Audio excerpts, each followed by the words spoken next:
Hello friends, welcome back to my Mahamayajal channel. বরাবরের মতো ইসলাম প্রিয় ভাইদেরকে জানাচ্ছি আসসালামু আলাইকুম ও হিন্দু ভাইদেরকে নমস্কার।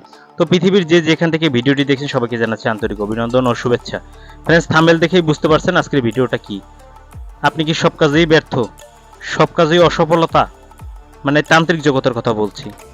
অনেক বই কিনছেন, গায়েবী কিতাব কিনছেন, এই বই কিনছেন, ওই বই কিনছেন, এই বিভিন্ন গুরু শরণাপন্ন হয়েছেন, তারপরেও কোনো কাজেই আপনার আসতেছে না। যদি এরকমের হয়ে থাকে তাহলে আজকে ধৈর্য ধারণ করে সম্পূর্ণ ভিডিওটা আপনাকে আমি দেখার জন্য অনুরোধ করছি। যদি আপনি সম্পূর্ণ ভিডিওটা দেখেন তাহলে আপনি বুঝতে পারবেন কেন আপনার কাজটি হচ্ছে না, কি কারণে হয় না, এবং কি করলে আপনার এই কাজগুলো হবে সে সম্পর্কে বিস্তারিত আমার নিজের অভিজ্ঞতা আলোকে তুলে ধরব। সুন্দরভাবে ভিডিওটা দেখবেন, এটাই আমার একান্ত প্রত্যাশা। কথা বাড়াবো না, চলুন মূল ভিডিওতে প্রবেশ করি।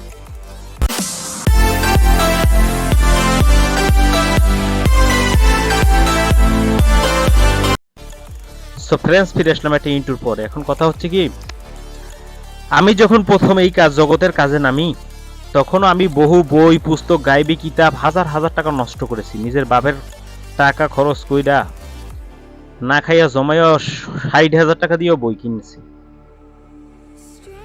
30,000 টাকা দিয়েও বই কিনছি। লেখা আছে এগুলোর কোনো গুরু লাগবে না, গায়েবী, আপনি করলেই হয়ে গেল। এটা লাল কলম দিয়ে 7 দিন পড়াই দেন, হয়ে যাবে। কোনো ফল আসেনি।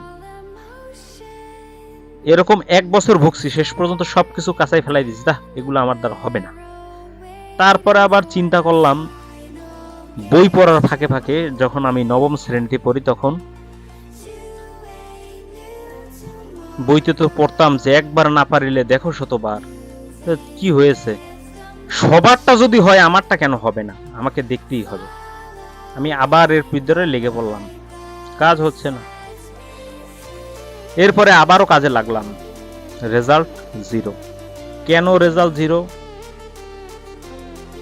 আমি আজকে সত্যি কথা বলি, তখন আমি একটু ধূমপান করতাম। তারপরে দেখলাম যে এই জগতে কাজ করতে গেলে এটা করা যাবে না, এগুলো বাদ দিতে হবে। ত্যাগ করলাম। ত্যাগ করার 1 বছরের মাথায় গিয়ে একদিনকে একজন একটা বিচ্ছেদের কাজের জন্য আমার কাছে আসে। আমি সেই বিচ্ছেদের কাজটি করে দেই এবং সেখানে দোহাই মন্ত্র অ্যাপ্লাই করে দেই। 3 দিনের দিন উনি এসে বলে কাজটি সুসম্পন্ন সুন্দরভাবে হয়ে গেছে। এই বুঝলাম যে আমার কাজ মনে হয় শুরু হতে চলেছে। এরপরে যেই আসে, যাকেই এই কাজটি করতে দেয় না কেন, দোহাই মন্ত্র দিয়ে ফু দিয়ে সেটাই হয়ে যায়। আর আমি পিছনে ফিরে আমাকে তাকাতে হয়নি। এখন কথা হচ্ছে কি কি আমি বর্জনীয় করছি সেগুলো শুনুন আপনারা। যেহেতু আমরা লোভী। লোভী কিরকম? টাকা পয়সা লোভী সেটা না, আমরা নারীতে আসক্ত বেশি। এই জিনিসটা যে বেশি আসক্ত তার এই কাজ থেকে বিরত থাকতে হবে। এই কাজ তাকে দিয়ে হবে না যে নারীতে আসক্ত। যদি নারীকে মাতৃজ্ঞানে দেখতে পারেন তাহলে আপনার কাজ সুসম্পন্ন হবে। মাতৃজ্ঞানে দেখতে গেলে নিজের ওয়াইফকে আবার কি মাতৃজ্ঞান না, শুধুমাত্র নিজের ওয়াইফকে আপনি আপনার ওয়াইফের মতন দেখবেন এবং তার সাথেও যতটা মেলামেশা কম করে পারেন সেটাই আপনার জন্য উত্তম হবে। এই কাজে যারা পা দিয়েছেন, আর যারা এই কাজে পা দেয় নাই তারা বুঝবে না, এগুলো সারাদিন বুঝাইলেও বুঝবে না। আর আমরা ইয়ং বয়সী ছেলেরা আছে, অযথা অনেক কিছু নষ্ট করে ফেলি, এগুলো করা যাবে না, এগুলো করলে কাজ হবে না।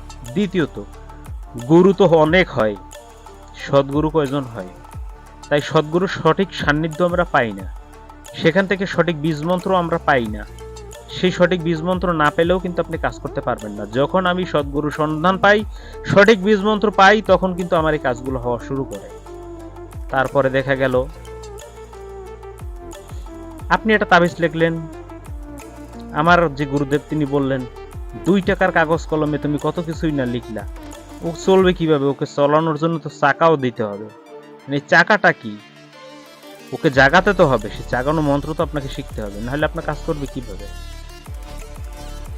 তো যাই হোক, আমি একটা আমার জীবন থেকে শুরু কাহিনী থেকে একটা পিডিএফ বের করেছি যার মূল্য রাখছি 3,000 টাকা। যদি আমার সাথে কেউ যোগাযোগ করে এই পিডিএফটা নিতে চান নিতে পারেন। ইনশাল্লাহ আমি একটু গ্যারান্টি দিয়ে বলতে পারি কাজ সম্পূর্ণ হবে। এবং এই পিডিএফ যারা কিনবে তাদের জন্য আরেকটা সুব্যবস্থা থাকবে যে তারা যখন খুশি তখন আমার কাছ থেকে ফোন করে কোনো কিছু না বুঝতে পারলে আমার কাছ থেকে নিয়ম জেনে নিতে পারবে। এবং এমনভাবে পিডিএফটা সাজানো হয়েছে, হিন্দুদের জন্য মুসলমানদের জন্য দুই সিস্টেম করা হয়েছে। এমন সিস্টেম করা হয়েছে আপনাকে বই নিয়ে বেরোতে হবে না, শুধু পিডিএফ ফাইলটি আপনার সাথে থাকবে, একটা লাল কলম থাকবে, একটা সাদা কাগজ থাকলেই দ্যাটস এনাফ। আর কোনো কিছুর আপনার প্রয়োজন নাই, আপনি পারবেন। আর এই মহামায়াজাল চ্যানেলে আর একটা কথা বলে রাখছি আপনাদের, এই চ্যানেলটাতে 6 বছরের নিচে যত বাচ্চা আছে তাদের যত সমস্যা আছে সেই ট্রিটমেন্ট ফ্রি করে দিয়ে থাকি। শুধু আপনাকে একটা জিনিস বহন করতে হবে, সেটা হচ্ছে আমি সব জিনিসগুলো মাদলিটা পর্যন্ত আমি কিনে দেব, সেটা আপনাকে দিতে হবে না। কিন্তু আমার এখান থেকে আপনার ওই ঠিকানা পর্যন্ত যেতে যে খরচটা সেইটা আপনাকে বহন করতে হবে। বাকিটা বাদ বাকি যত সমস্যা আছে আমি ফ্রি চিকিৎসা দিয়ে থাকবো। এটা আমি আপনাদেরকে বলে রাখলাম। 0 থেকে 6 বছর বাচ্চা পর্যন্ত। একটা বাচ্চা সেদিনকে রাত্রে প্রচন্ড চিল্লাচিল্লি করতেছিল, হয়তো জিনের একটু আকর্ষণ ছিল, ওর মায়ের সাথে ছিল। আমি যখন তারা মোবাইল ধরলো, মোবাইলে আমি যখন ফু দিলাম মন্ত্র পড়ে, সাথে সাথে বাচ্চাটির কান্না থেমে গেল। আমাকে বলল আপনাকে বিকাশে কয় টাকা দিব? আমি বলছি বাচ্চাদের জন্য এটা ফ্রি, আমি ওইটা টাকা নেই না। যদি এই ধরনের কারো থাকে তাদের জন্য ফ্রি। আরও একটা আছে, যারা মুরব্বী, বয়স 65 বছরের উপরে, তাদের জন্য যত বড় সমস্যা হোক না কেন তাদের চিকিৎসাও আমি ফ্রি করে থাকি। যদি কেউ এমন কোনো ব্যক্তি থাকেন যাদের বয়স 65 বছরের উপরে এবং বয়স 6 বছরের মধ্যে, তাদের যদি কোনো সমস্যা হোক, যদি তান্ত্রিক লাইনে কোনো সমস্যা হয় আমার সাথে যোগাযোগ করতে পারেন, আমি আপনাদেরকে ফ্রি ট্রিটমেন্ট দিব, এটা আমি ওয়াদা করলাম। তো যাই হোক ফ্রেন্ডস, আপনাদের জন্য এইটা। কিন্তু এমন না যে একজনে বলতেছেন যে আমার শাশুড়ি আমারে জ্বালায় এর একটু টাইট করে দেন, নো, এগুলো আমার কাছে আসবেন না। এমনি যদি তার শারীরিক কোনো সমস্যা, কষ্ট, জিনে কষ্ট দেয় বা কেউ জাদু টোনা বান মারছে এরকমের ক্ষতি হয়, সেই জন্য আমি ফ্রি করে থাকি, এটা আপনারা মাথায় রাখবেন। তো যাই হোক, মহামায়াজাল থেকে এগুলো শিক্ষা পেলেন এবং কি কি করলে কাজ হবে সেটা শুনেন। আর প্রতি ভাদ্র মাসের কৌশিকী অমাবস্যায় আপনার মন্ত্র জাগরণ করতে হবে, না হলে কিন্তু মন্ত্রে কাজ হবে না। এগুলো মাথায় রাখবেন। হালাল রুজি ভক্ষণ করবেন, সব সময়ের জন্য সৎ চিন্তা করবেন, মানুষের উপকার করবেন, মসজিদ মাদ্রাসায় এবং এতিমখানায় পর্যাপ্ত পরিমাণে টাকা দান করবেন, বাচ্চাদের মিষ্টি জাতীয় কিছু খাওয়াবেন এবং যে সময় যে জিনিসটা পালন করা কর্তব্য সেগুলো করবেন, তাহলে আপনার কাজ হতে বাধ্য। একবার না পারিলে দেখো শতবার, বারবার চেষ্টা করবেন, একবার না একবার সফলতা আপনি বইয়ে আনবেন। চ্যানেলটা অনেকে সাবস্ক্রাইব করতেছেন, খুব ভালো লাগতেছে। সাবস্ক্রাইব করে আমার পাশেই থাকবেন, আমাকে উৎসাহিত করবেন, আমি আপনাদেরকে যে ধরনের ভিডিও প্রয়োজন তৈরি করে দেব। সবাই ভালো থাকবেন, সুস্থ থাকবেন, শুভকামনা রইল। আল্লাহ হাফেজ।